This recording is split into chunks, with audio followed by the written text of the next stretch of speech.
Hi, so tonight we're going to be making Santa Fe soup. This is a recipe that you can have from the pot to the table within about 2 hours. It's late afternoon for me, so by the time we're ready to eat this evening, I'm just going to do this in a pot. But you can also make this in a crock pot and let it simmer for several hours. Start it in the morning and then it's ready to eat later in the evening. So Santa Fe soup has a lot of canned items and things from your pantry that are shelf stable. It's a great way to use up canned goods that you might have or other little items.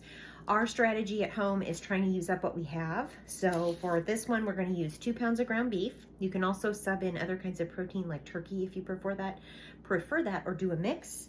We have 1 onion, which I'm going to chop, and then a series of canned goods. It requires 3 cans of beans. The beans that I'm going to be using are dark red kidney beans, black beans, and pinto beans, but you can alternate different beans if you'd like. It also calls for 2 cans of corn. I'm going to use 1 can of corn that I have, and I'm also going to use this little bag of frozen corn that I need to use up and get out of my freezer. And then it is also calling for 1 can of just regular diced tomatoes, as well as a can of Rotel. Now Rotel, if you buy the mild, it is not spicy. If you just buy Rotel, it does have a little bit of a kick to it. So if you've got kids, you might want to switch that out for the mild, or you can just do another can of the diced tomatoes in replacement of the Rotel. The last items we're going to need for the seasonings are 1 packet of ranch dressing mix, the dry stuff, and then you're also going to need 2 packets of taco seasoning mix. We buy ours in bulk at Sam's Club, so I'll just measure out the amount to make 1 batch of tacos, and I'll double it, and that'll be the equivalent of 2 packets. Okay, I've got my 2 pounds of ground beef in my pan, and I'm going to start browning that, sauteing that. I've got this in this huge Sur La Table pan that I purchased over the holidays. I absolutely love it. I will put a link in the bio. Not only is this perfect for soups and stews, but it is awesome for baking sourdough bread. Beef sauteing in the pan, and I've got to say, I held off a really long time on buying one of these choppers from Amazon. I finally broke down and did it, and it is really amazing, especially when it comes to chopping onions and in small pieces. Pretty easy to clean.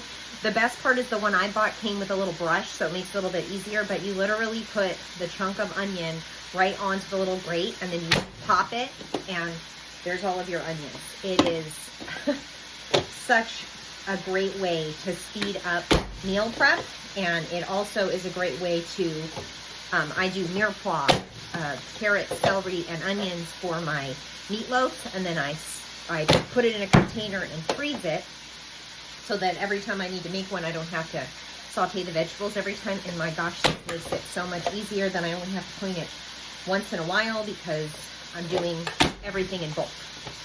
I will link this in my bio. Like, oh my gosh, in like 30 seconds, an entire onion diced to perfection. Okay, we've got our 2 pounds of beef ground.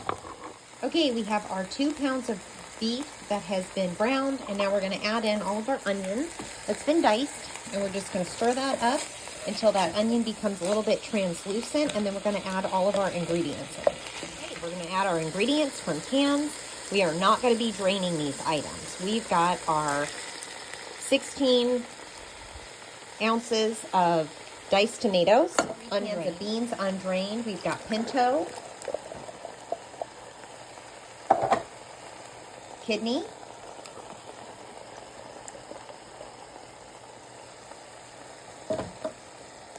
and black beans. Can of Rotel undrained. Recipe calls for 2 cans of undrained whole kernel corn, but as I mentioned, I'm going to use 1 can that I had in my pantry and also some frozen corn that I have. We're going to add 2 cups of water. I'm going to add 1 seasoning packet of ranch taco seasoning mix. If you are buying your taco seasoning in bulk, 1/4 cup of the mix I use is the equivalent of 1 pound of ground beef seasoning for taco meat. So I'm going to double that to 1/2 cup. So that makes 2 packets. Now, once you've got all your ingredients in there, it's going to look something like this. We're going to put it on medium to low heat. Once it comes up to like a boil, make sure you kick it down to low, and you're going to let that simmer for 2 hours. Check every like half an hour or so and give it a stir just to make sure you don't have bits stuck on the side or that there's anything stuck on the bottom of your pot. It's been cooking down for about 2 hours. This is what you're going to see.